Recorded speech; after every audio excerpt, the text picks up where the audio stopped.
The hobby now. It is March 6th, 2024. This is ZiggyNo, and we're talking about the hobby now. Latest and greatest activity from what's going on and why we should be paying attention. I'm going to make a quick sponsor break and talk about Flipping Steve, who I want to remind you is running a contest for a trip to the National. Check out his channel. Not really an official sponsor, but I wanted to plug that in real quickly. We're going to talk about Tops, the new influencer cards in Big League. Those are pretty damn cool. A Fanatics Field Trip. Great story about kids going to Fanatics in New York City and a field trip from Crosstown Cardboard Collectibles. We'll talk about that.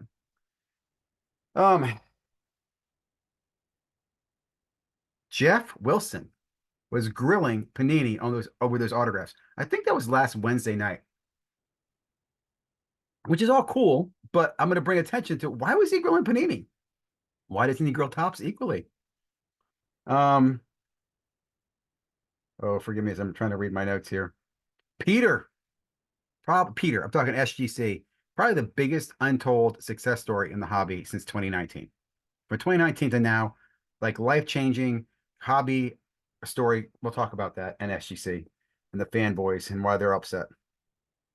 Um, we're also going to talk about, did you see that Wemby number to 5 card get graded this week? Graded by AI.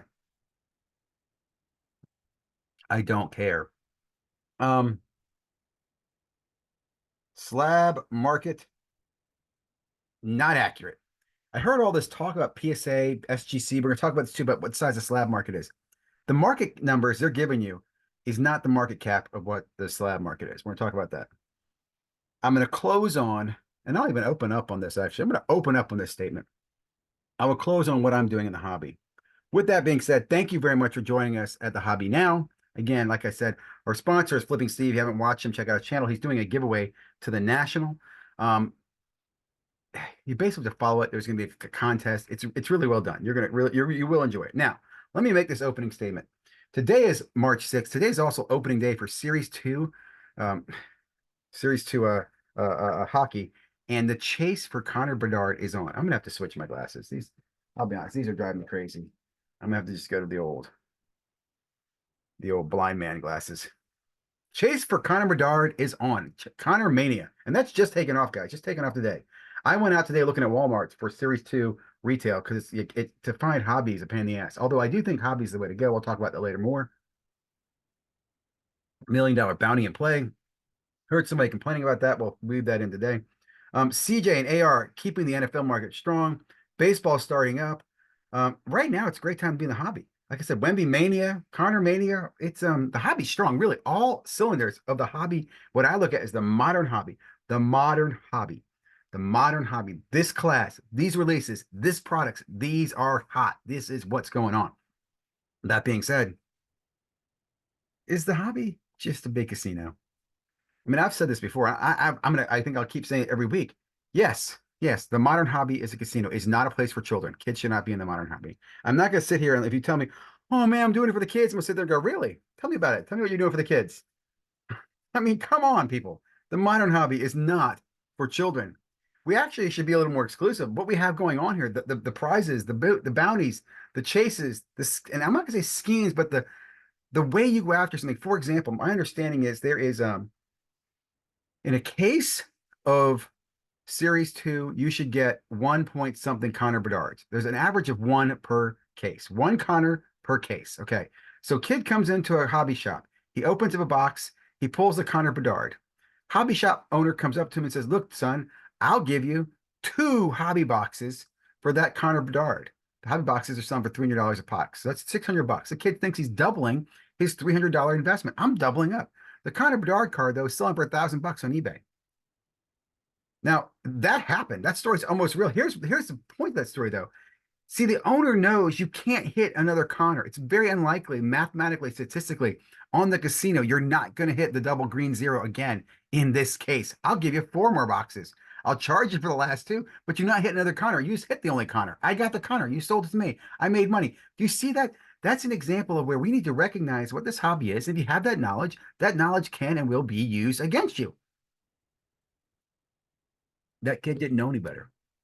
Is the hobby shop a bad place? You tell me. They gave him 2x his money. Actually, the hobby shop, I think, only gave him one box. You can check out the story, you'll hear more about it. I mention this because Topps did the influencer cards, big league influencer cards. First of all, I'm not a big fan of these. I'm never going to be on one of them. I don't want to ever be on one of them. If I'm on one of them, it's because I'm telling Topps they need regulation. It's gonna be like a big middle finger or a big go to jail sign. It's like the regulators are here, and it's gonna be Ziggy telling you to get regulated. But last year I thought it was corny. This year I think it's creepy. This year they picked 4 of the 5 are breakers. And of those, here's what really creeps me out, guys.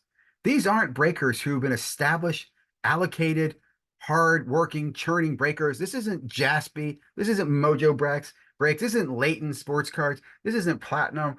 And I'm naming ones who's at least been in the business long time. This isn't Fire Hands. This isn't Real Breaks. This was Breaks with Jess. Um, Shy City Pools. Again, I don't know him. Striker Breaks, everybody seems to like, baseball guy. Uh, I don't know. To me, you pick 4 casino sellers, 4 illegal casino runners, 4 illegal casino runners who most likely have sold to kids. And let me point this out. Ooh, I got a lot to give to you tonight. Striker Breaks was on podcast with Mr. Infuego and League of Her Own. And I asked him in there, do you think, and I didn't get answers about this, but I know they read them as, do you think breaking should be regulated? Is breaking not gambling? And if it is, guys, where do we put kids with all this? Striker's in there making comments about, oh, for the kids, and I do it for the kids, and I started breaking. I think he started in 2018. Again, I'm not going to knock you for hustling 2018, but I want to point out opportunity. It wasn't skill that put you where you were. It wasn't like you had innovation. It isn't like you have intellectual property. It was opportunity, which again is great, and many people make money off that. That's wonderful. But because of that, I feel like you don't have the respect and understanding of how we got to where we are in the hobby. That's why if you ask any of those new breakers, they don't have any answers to should breaking be regulated? Is it a form of gambling? And how are you selling to children or are you not selling to children? Right? Again, big league, we're going to send out to kids, hey guys, if you open this product, because again, most people open it are going to be parents anyway. Or you tell me, are kids opening big league? Are your kids at middle schools and elementary schools opening big league baseball and chasing the freaking influencer cards? Dr. Collectible was the only non-breaker in the damn thing. I don't know. I just thought it sent a bad message that gambling is the future. So let me spin into this. So I want to stay on time too. Fanatics Field Trip. Um, Crosstown Cardboard on I forget the name of it. I think it's the name of the channel. And New York Collectibles. Good guy, teacher, has a team, has a group of kids to do an after school collecting. He got them to Fanatics to do a Fanatics um I guess a field trip. Go listen to the video. I'll try to leave a link below. I'm not very good at that, but again, you should be able to find this Crosstown Cardboard Fanatics Field Trip. Here are the key takeaways. Asked the kids a lot of questions, gave the kids a lot of products. That's my key takeaway. I'm curious how much of this was, I know it's a marketing space. It's like a drop in the bucket. It's like, hey, get a bunch of boxes for the kids. And they gave the kids, like the kids left with about $300 each in sealed product. Plus they opened a bunch of product while they're there. You got open blasters. They learned about Stranger Things. As a marketer, as a business, you're getting great feedback from the kids. You're also really building some great customer base. It's an excellent thing. My other thoughts are, again, I told you first thing was free product. Did they talk about odds? Can other people go to this? Can another class come to do this field trip? How often do they do these field trips? I mean, think about this. I have a skit already. I can already see like a bunch of guys like myself, old gray-haired men, dressed up in little school outfits, getting off a school bus to go to a Fanatics field trip. Oh, we're here for the Fanatics field trip. Oh, we can't wait for the free giveaways in the box. I mean, can you not see that happening? They're giving away product. They gave away product at that event. I think that's awesome. I'm going to say that. I do think it's awesome I did that. I understand the value. I'm not against. I guess we just need to call it what it is, guys. It's gambling. Should we monitor it? Should we regulate it? Should kids be gambling at a younger age? Maybe that's the answer. Maybe we let them in at 16. I don't know. We need to recognize what's going on here. Okay. Or do we not? Do we not need to recognize it? Should we just ignore it? Is it like a form of, I don't know. I mean, I don't know. I have a conflicting feeling on this. It is gambling. It just so is. I mean, everything's, for example, the LeBron cards this week. I did the LeBron cards. They tried the LeBron 40,000. I'm like, okay, I'll take some. You know why? Part of the reason is because there's a gamble. Maybe I get one of the 400 or not even 400. I think there's less than 200 that are numbered. Maybe if I get one of those, that's like winning a minor lotto ticket. And even the LeBron card itself, I think those would be fun and collectible down the road. So it's all a gamble. It's all gambling. The modern hobby is a casino. Let's just own it. And on that note, I just think if you're a breaker, okay, if you're a breaker, I don't want to be a dick by asking you about it, but you should recognize, it's gambling. You talk about it. You talk about the randoms, the thrill, the risk. Recognize that, but take some responsibility on it. I mean, I know when I was a bartender, right, I had to take responsibility about who I'm serving and over serving people. What happens if you do that? So I know, and here's the thing I'll say, back in the day before the boom, there were breakers who would tell you there were certain people they had to cut off because they knew they were degenerate gamblers just feeding off and chasing breaks, right? Chasing the next big hit. And that is definitely something that we need to monitor and keep our pulse on, or else it's going to be a problem in the hobby. Make sense? Hope it made sense. I'm going to go ahead here, pause, change the angle of the camera, and be right back. In our next segment, this makes me look like I'm editing. Let's talk about Geoff Wilson was out grilling Panini about the lack of Panini autographs. Now, I made a comment about this before. I'm like, look, people need to stop bitching about this. The reason they're bitching about it is breakers are bitching about it because they're overcharging in breaks. They charge so much in the damn break. The guys at the break go, man, I didn't even get my autos. We're like, no autos in the box. And I was like, yeah, I'll get you autos. You sit right tight. Sit tight for the $2,000 you spent for the Spurs. I'm going to go make sure we get some autos for you. Wink, wink, because there's no autos for the Spurs that you want anyway. My point is, why was Geoff grilling them? Why didn't Geoff come out and grill Topps on the whole foobarb with the one-on-ones? And my answer to that is he kind of said it in a video. He was talking about product and how they're sourcing their store. And apparently they have a great relationship with Fanatics. A great relationship. I think Fanatics even helps them with the sponsorship of that of the nights, the party nights or whatever down there, right? Trade nights. But they do not have any relationship with Panini right now. That was his quote, his words. Like he has to buy his Panini product on the secondary market, probably through the peach trees or the what GTSs or whatever. GTS? Yeah, GTSs of the world. And that's pretty interesting. So why I feel like I'm just to say this, I feel like you're being biased by grilling Panini when Panini just hasn't been as nice to you as Topps has Fanatics. Just my thought. And again, I know, oh, you're a Geoff buddy. I know I'm not Geoff's buddy. I'll be critical of Geoff. This is a minor issue. It's not a big deal. But I did find it and I noted it and I wanted to report it to you here on Hobby Now tonight. Next, let's talk about the biggest hobby success story in the last 5 years. Okay, so SGC news comes out. There's been some videos. Again, I'm not going to beat the SGC PSA horse. I don't care. I've said this before. Hogwarts purchased the Teenage Vampire High School, Monster High School. It's one magic place of education. Purchased another magic place of education. That's it. Wizards and magic. That's all grading is. Peter, I want to give you a quick synopsis, a little breakdown of Peter. First of all, if I saw Peter, a big fan. I've been critical of him. I've grilled him on the fact that I don't think that he's pushed and made the changes that collectors want at SEC. I don't think he's been as innovative as he says he wants to be. What he's done a great job of is, look, I'm going to take you guys back. 2020. I did hear today, let me get that Potter Rep had him on one of their first interviews. I know he was on Cardboard Chronicles, which is the one where I remember him saying, yeah, it was when PSA was shut down in 2020. I think it was May of 2020. He says, yeah, just send me your cards. We'll take care of them. And they got pummeled. But they got on the map. Like that is a moment in time where, again, you're talking 2020, May of 2020. Most of the hobby knows who SGC is, and nobody's using them, guys. I mean, I'm serious. Like they weren't being used. It was PSA or Beckett. I had cards at both at the time. I can tell you some funny Beckett stories and some funny PSA stories. But SGC is not even on the freaking radar. They make the comment and people run out to them. I'll give you an example. Remember Andrew, Lucas, Tigers and Bronze? Andrew signs up with them. Andrew has no fucking idea who the hell they are. And that's like most of the people in the hobby at that time. A majority of the people, the Gary V chasing anything, were like, well, they're a well-known company. They have a name. They've been around for a long time and they get their slabs back to me really fast. I want to remind you, here's Peter's comment back. And you can go watch the Cardboard Chronicle things. They had 8 people in May of 2020. 8. And Peter's one of them. And Peter, owner, so that's 6. So there's like 6 people left. I guess they had 6 graders, right? They must have had just 6 of the best graders in the world. Not. My point is, at 8 people, they get slammed.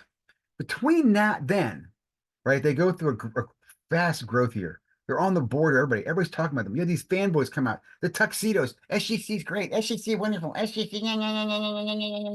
I mean, dude, they squashed Beckett. I mean, let's be honest. Market share. PSA just sat there quietly going, we don't do 9.5s. Meanwhile, SGC comes out 9.5s, these reds, these gold labels. They ate up Beckett's lunch. Really, because you look at where they are now. Most people, if you interviewed them, they know the Beckett name, but they don't associate it with anything good right now. I'm sorry to say that. They don't think that, oh, that great grading company, they're the ones with the subgrades. No, no one even thinks about that anymore. So Peter again took that interview in 2020, put them on the map, rides that pony through all the shitstorms of complaints and bitching and everything. Just rides that pony. We need a registry. Just keeps riding the pony. We need this. Just keeps riding the pony. We're gonna do this. Just keeps riding the pony. Meanwhile, I gotta think that his boss is sitting there going, "Dude, you're making great money. You're great money." I wonder, and I really only want to wonder. I don't ever want to know this, so please don't tell me the answer to this. But I want to believe that Peter negotiated a deal where he got percentage of sales, right? Like he made, and we can calculate this, right? How many cards did they slab up and how much they charge per card over the last few years, right? Let's say he got 10%. 10%? No, he didn't get 10%. 5%, 2%, 1%. Let's just say he got 1% of gross revenues. That's fucking amazing. And then he orchestrates the sale. I mean, he puts them in a bit, but he orchestrated it. He puts them in a position where PSA is like, well, we're going to write Shrek. He goes to the owner and says, owner, whether Peter was for it or against it, like Peter might be like, I don't want to do this. The owner was like, dude, you see this fucking money? We're getting so much goddamn money. I'm selling this company, Peter. And Peter's like, yeah, okay. Like, I think that's an awesome story. I'd love to talk to Peter and get that deep, dark insight. What did you do back in 2019? What did you do in 2020 when you put your balls on the table? Say, yes, send us your cards. And you went back to the office and said, yeah, I just told a bunch of people on the internet to send us their cards. And the cards start showing up. I mean, they had to be excited, but where was that? When did you go from Peter, send me your cards to Peter, CEO? How did that happen? Who was there between you?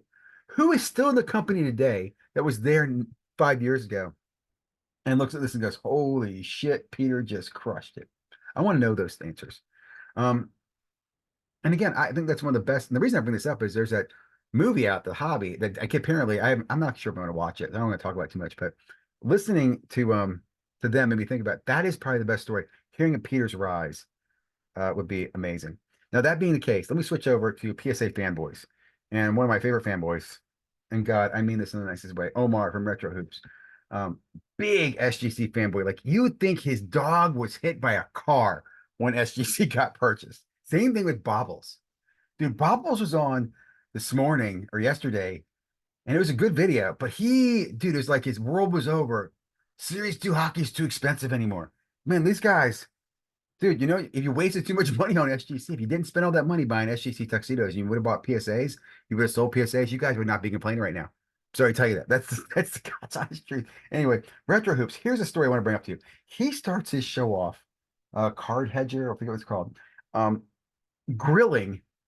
He goes, did you see this Wimby card was pulled and was put in a slab from a company called AGS? How stupid is that? Like, who the hell's AGS? Technology, AI grading? Come on. What a dumb move that is. That is ridiculous. Who is this AGS? Why would they do that? Bo, bo, bo, bo, bo. And then he goes, Arena Club. It wasn't the same sentence, but it was only a few minutes later. He's talking about Arena Club. And I'm thinking to myself, dude, Arena Club is the same thing as AGS. If Derek Jeter had bought or hit pulled the Wimby to 5, he would have went right over to Arena Club and slapped it in Arena Club. And we would all be sitting there go, who is the fool that's sticking that card in Arena Club? Arena Club, AGS, tag. I'm sorry to say, guys, you're all AI graders that are unproven and don't add value to the card when it's graded. You add a little bit of scrutiny, like why the hell they put it in that? The first thought you're thinking is, why the hell they put it in that? The second thought you're thinking is, how do I get it out of that so I can put it in a better slab? But Retro Hoops having a whole heart attack about this, I thought was absolutely crazy. I'm going to. I'm pushed tonight. I'm pushing that. I'm doing live in a few minutes, and I want to get a bunch of things done. I got so many things going on. Let me close this with this market share of slabs. I keep saying that the dude saying, PSA had 80%, SGC had this much percent. That is current market of current slabs being produced. That excludes all the other grading companies out there. There's tons of other grading companies that are creating slabs that's not even on the fucking radar. So to say, let's say the market is X, I think what's being reported is probably 90 to 80% of the market. So there's 10 to 20% of the market that's not even being reported that's being graded somewhere else. That Alpha Investments guys grading cards, TCG cards. Also, you're not taking consideration all the cards already graded, already in slabs. Like market share is how many are already slab. Like how many slabs are there totally created? I think PSA has that majority, but I'm wondering those numbers could be determined. And Beckett still has a large market share. So that kind of irked me all week long. Kept hearing people misquote market share. Oh my gosh, people market share. Why does it happen and when will it stop? And what I'm talking about is prices go up, people complain, they repeat. This goes back to Bobbles and Ball Card. He was sitting there complaining about the cost of wax. Oh, it's too damn much. Rah, rah, rah. I'm not gonna, I don't want to misquote him. I understand his frustration. I feel the same way about Prism basketball. I felt the same way about Prism football. I realized though that I have the skills. Again, I go back to the surfing analogy. The waves are sharper, they're harder, they're less forgiving. We're surfing up against coral. There's less room for mistakes. You've got to be a better cardsman, hobbyist.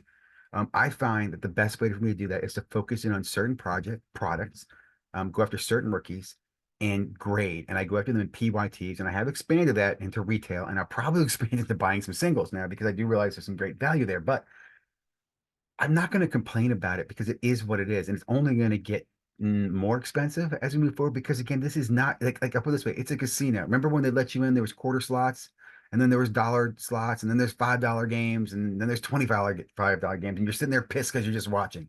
That's exactly what is happening, Mr. and Mrs. Bobbles. That's exactly what is happening. People who are upset with the prices of wax and saying it's playing. Guys, it's a casino. It is a modern day casino. There's a lot of trickle down effects. You can play the side tables. There's three card money on the front. One guy will run a one card box breaker. You can buy a random number in. But that is the modern state of the hobby. Okay, I'm gonna wrap this up. What am I doing right now? Because I got to get off this. I am balls deep in Monopoly. I'm gonna do $1,000 of retail Monopoly break. I'm also going to try to get $1,000 into retail Series 2 hockey if I can find it.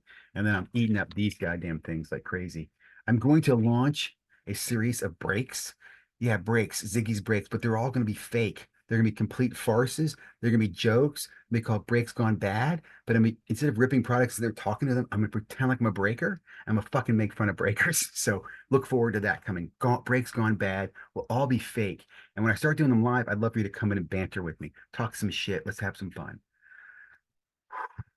Hobby now. Like, comment, subscribe. I really got to run.